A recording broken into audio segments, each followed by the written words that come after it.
Good morning, children, and welcome to my new class. So, today we are going to start this new poem that is Unfolding Bud by Naoshi Koriyama. Now, this is a poem which tells us about a small bud. I hope you all know the meaning of a bud. A bud is a small, unbloomed flower. So, unfolding bud.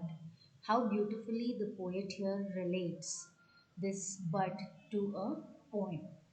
Now, let us read on. One is amazed by a water lily unfolding with each passing day. So, here, very simply, the poet tries to tell us that we are amazed by a water lily. As you all can see here in this picture, water lily unfolding with each passing day, taking on a richer color. So it takes a richer color. It means that it starts becoming darker and darker day by day as it goes on growing. And new dimensions. Now here dimensions refers to the size. As it keeps growing, the size of the bud goes on increasing. So, here in this very first paragraph, the poet tells us how a small bud of water lily starts growing and blooms day by day. One is not amazed at a first glance by a poem, but here he compares it to a poem and he says that one is not amazed at a first glance by a poem which is a tight closed as a tiny bud. Now he compares the poem, any poem, to a bud, and he says that one is not amazed by the poem at the first glance, how we were amazed by the tiny bud of water lily. Why? Yet one is surprised to see the poem gradually unfolding. So, here the poet is trying to tell us that gradually, by and by, when you go on reading the poem, you get surprised. Why? Because when you start understanding what is given in the poem and you start understanding the meaning of the poem, then you get surprised. Revealing its rich inner self. Revealing means bringing out, showing. Its, now here its refers to the poem. Rich inner self. The poem, the zest of the poem, the theme of the poem as one reads it. So, by and by, as a person reads the poem, he gets surprised and he feels happy because he is understanding the meaning of the poem as one reads it again and over again.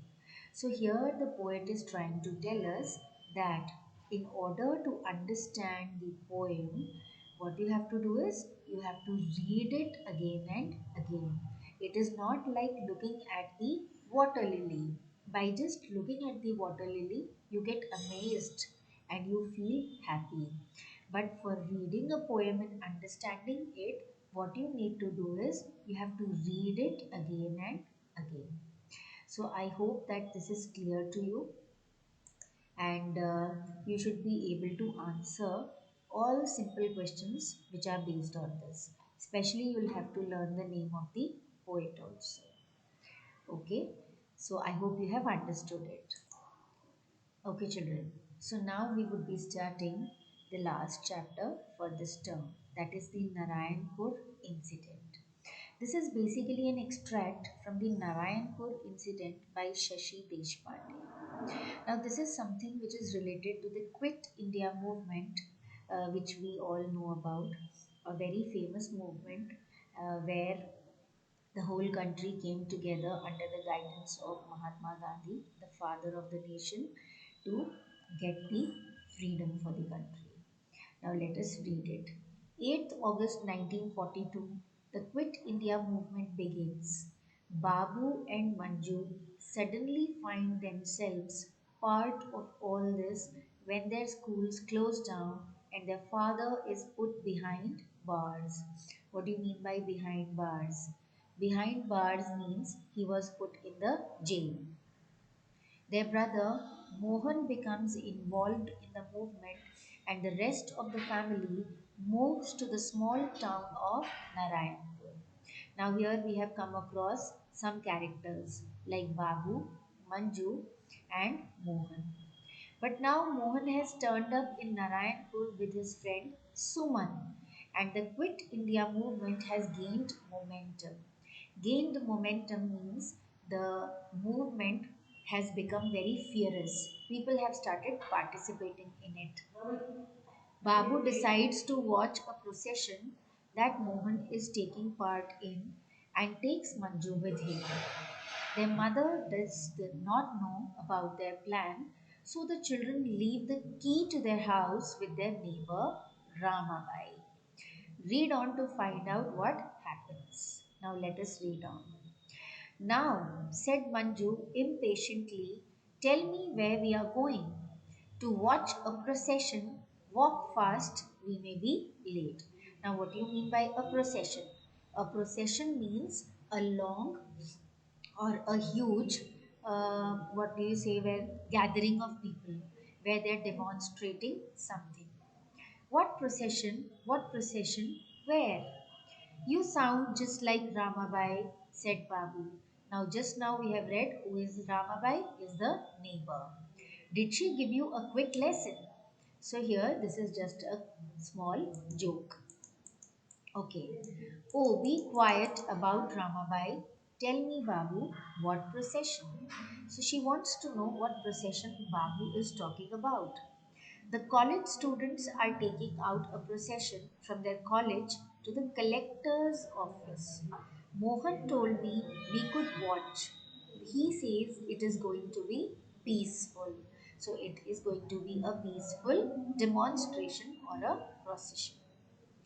There were already some people lining the roads. Manju and Babu found a good spot almost opposite the gate of the collector's compound. They had to wait for some time. Soon they heard the magical words. They are coming, they are coming. The children, like the others, rushed out.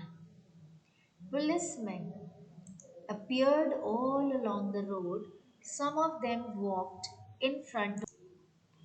Babu and Manju looked eagerly for Mohan. Yes, there he was, dressed in white pajamas and a cream colored kurta, which another boy, both holding aloft a picture of Mahatma. Their arms must have ached, holding it up that way for so long, but their faces were expressionless. Yes, so these children were demonstrating over there. Now, the leaders of the procession had reached the barred gates. A police officer, he was the DSP, Mohan told them later, came up to them. There was some conversation between him and the students. The students seemed to be arguing. Arguing means they were talking to him as if they were not agreeing to him. Then one of them handed him a piece of paper. He took it without glancing at it and nodded. So here the leaders of the procession had reached the barred gates, and the police officer, that was the DSP, was trying to pacify them and tell them that they should leave that place. The students turned their backs to him and one of them shouted, Mahatma Gandhi ki Jai. Now they were shouting slogans. Jai, the others shouted back loudly. And then they briskly marched back the way they had come.